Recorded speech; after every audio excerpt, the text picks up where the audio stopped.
vertebrados, o sistema nervoso é protegido pela caixa craniana e pela coluna vertebral. O sistema nervoso ele subdivide-se em dois, tá? Um é o sistema nervoso central e o outro o sistema nervoso periférico. A gente tem aqui o sistema nervoso central formado pelo encéfalo, tá? E aí lembrem que a gente costuma chamar de cérebro, mas cérebro a gente tem apenas essa região aqui, tá? Enquanto que quando a gente fala de encéfalo, a gente está falando do conjunto todo. Então, aqui a gente tem uma divisão. O cérebro é dividido em telencéfalo, que é essa região vermelha, diencéfalo, que é essa região verde. A gente tem o tronco encefálico. O tronco encefálico é formado por mesencéfalo, pela ponte e pelo bulbo.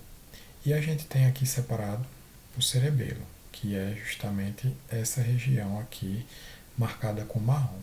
Tá? Nossa medula espinhal ou espinal, ela passa por dentro das vértebras da coluna, tá? E ela está bem protegida, certo?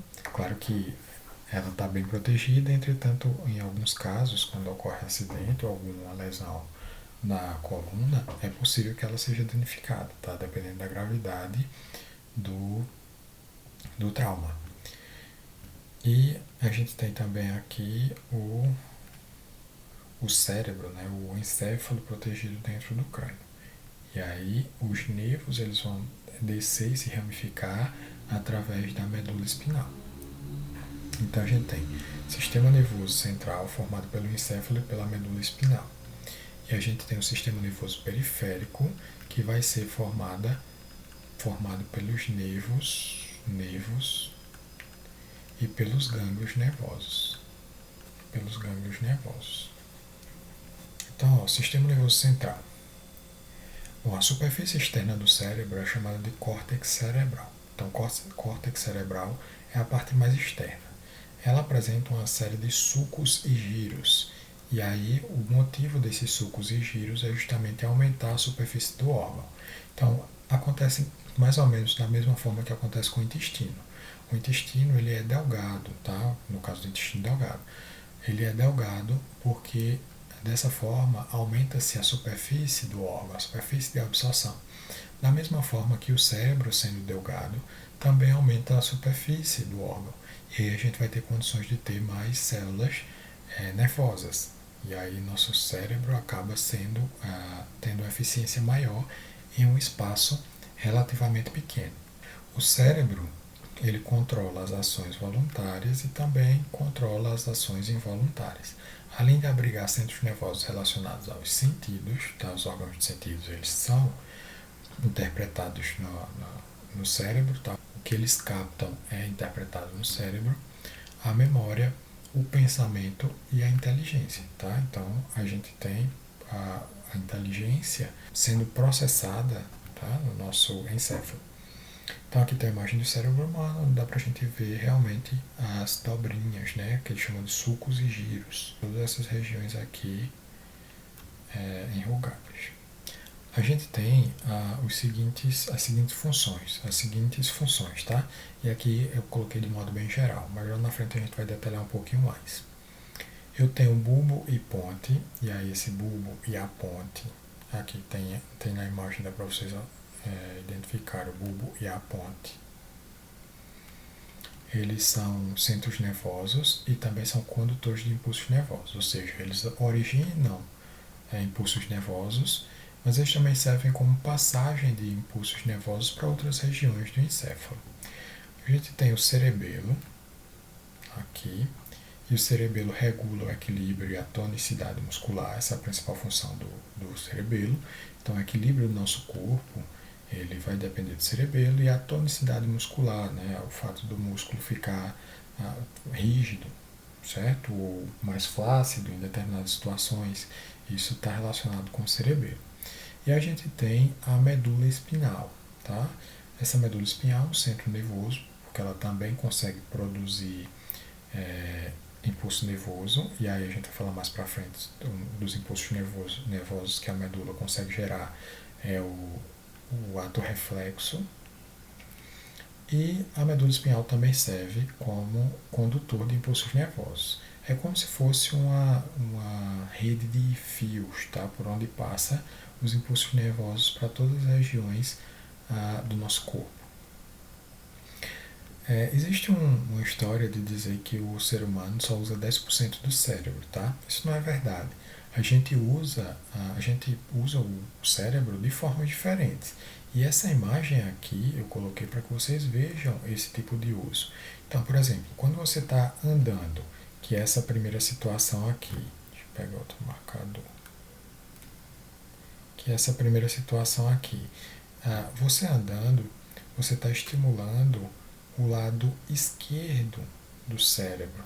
Tá? Então perceba que aqui tem uma manchinha vermelha, essa manchinha vermelha é justamente a área que está trabalhando mais, que tem um fluxo sanguíneo maior durante essa atividade.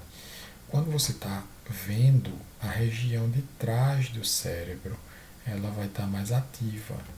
Tá? Quando você está ouvindo, a gente tem aqui a direita mais destacada, tá? Uma região mais que trabalha mais intensamente. Quando você está pensando, a parte ativa é a região frontal. Quando você está lembrando, a gente tem as duas laterais do cérebro, tá? E as duas regiões aqui mais traseiras sendo ativadas. Ok? Então dá para a gente observar as situações de repouso comparado com alguma ação que a gente está executando. Então, quando a gente faz atividades, por exemplo, jogar futebol, nenhuma atividade de futebol, jogar futebol, você está andando, nesse caso correndo, né? Mas equivale ao mesmo. Você está vendo, você está ouvindo, você está pensando e você pode até estar lembrando. Então você está estimulando todas essas regiões do cérebro.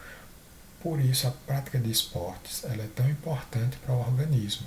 A gente treina o nosso cérebro a executar atividades simultâneas. Bom, o sistema nervoso periférico, e aí a gente já falou sobre isso, ele é formado por gânglios nervosos e por uma rede de nervos. Tá? Então esses gânglios nervosos eles estão distribuídos pelo corpo. Os nervos podem ser classificados em dois tipos. Podem ser nervos cranianos, que é quando esses nervos partem do encéfalo, então eles vêm daqui diretamente do encéfalo, e eles podem ser nervos espinais, que são os que partem da medula espinhal, tá? Então é todo esse conjunto de nervos aqui, ok? Os nervos eles vão produzir a comunicação dos órgãos sensoriais e os órgãos efetores. Órgãos efetores são aqueles que efetuam as ações, né, enviadas pelo cérebro. Então eles comunicam os órgãos sensoriais e efetores com os centros nervosos do organismo. De modo que a gente tem a seguinte classificação. A gente tem um nervo, pode ser chamado de nervo sensitivo, ou pode ser chamado de nervo aferente, e aí a função dele é transmitir impulsos nervosos dos órgãos até o sistema nervoso central. Então, o sentido deles é esse aqui, dos órgãos até o sistema nervoso central.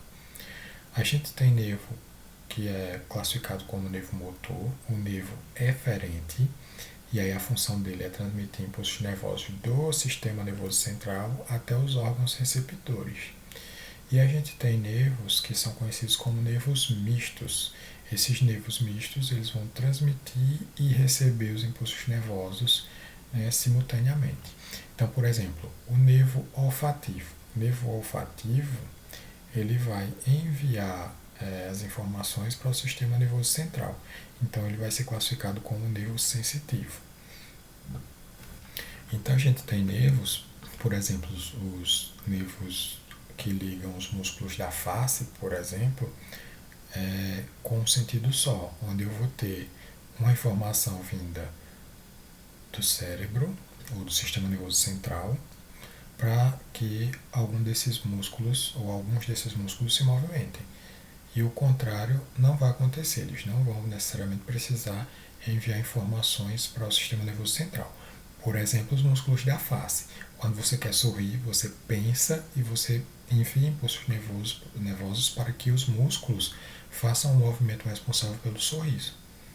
Tá? Então é uma via única. Esse tipo de nervo vai ser o nervo motor, o nervo eferente. E a gente tem nervos que fazem as duas funções. Ele tanto é sensitivo quanto é motor. Isso acontece nos olhos.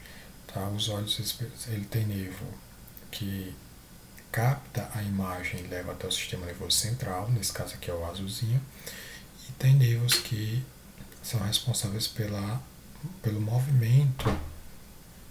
movimento ocular, né? A questão de fazer com que o olho ele foque em um objeto que está na esquerda, que está à direita, acima, abaixo, ok? Então ele é um tipo de, os olhos têm um tipo de nervo misto, onde ele tem o impulso nervoso trafegando nos dois sentidos,